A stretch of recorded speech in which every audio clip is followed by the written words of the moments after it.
2026 தேர்தல் பரபரப்பா நடந்து கொண்டிருக்கிற இந்த நேரத்துல மிக பெரும் அரசியல் தலைவர்களும் அரசியல் பிரமுகர்களும் நடிகர்களும் நடிகைகளும் அனைவருமே அவங்க சார்ந்த கட்சிகளுக்கு தீவிரமா பிரச்சாரம் செய்துட்டு வர்றாங்க. எல்லா ஊர்களையும் எல்லா மாவட்டங்களையும் எல்லா கிராமங்களையும் வந்து நேரடியா பிரச்சாரம் செய்து கொண்டு வர்றாங்க. இந்த 5 வருஷத்துல இந்த மாதிரியான ஆட்களை நாம நேர்ல எங்கேயாவது பார்த்திருப்போமா? அதாவது நம்ம ஊர்கள் இல்லைனாலும் வெளியில போயாவது எங்கேயாவது நம்ம பார்த்திருப்போமான்னு கேட்டா கண்டிப்பா கிடையாது. காரணம், அப்போதெல்லாம் அவர்களுக்கு நாம் தேவைப்படவில்லை.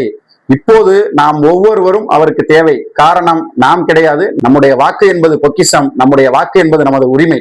அதனால் நமது உரிமையை விற்பனை செய்து விட்டீர்கள் என்றால் அது 2000 ரூபாய்க்கு ஆனாலும் சரி, 5000 ரூபாய்க்கு ஆனாலும் சரி, 1 லட்சம் ரூபாய் ஆனாலும் சரி, அந்த 1 லட்சம் ரூபாயை நம்ம எத்தனை நாள் பயன்படுத்துவோம் அப்படிங்கறது நீங்களே கணக்கு போட்டு பாத்துருங்க. அதே இது அந்த வாக்கு 1 லட்சம் ரூபாய்க்கு நீங்க வித்ததுக்கு அப்புறம் 5 வருஷத்துல நீங்க 1 லட்சத்துக்கு மேலான இன்னல்களை சந்திக்க வேண்டியதா இருக்கும். அதனால அப்படி ஒரு தவறை மட்டும் செய்யாதீங்க. உங்களுக்கு எந்த கட்சி பிடித்த கட்சியாக இருந்தாலும் சரி, தயங்காம உங்களுக்கு பிடித்த கட்சிக்கோ, உங்களுக்கு பிடித்த தலைவருக்கோ, உங்களுக்கு பிடித்த சின்னத்திற்கோ நீங்க வாக்களியுங்கள்.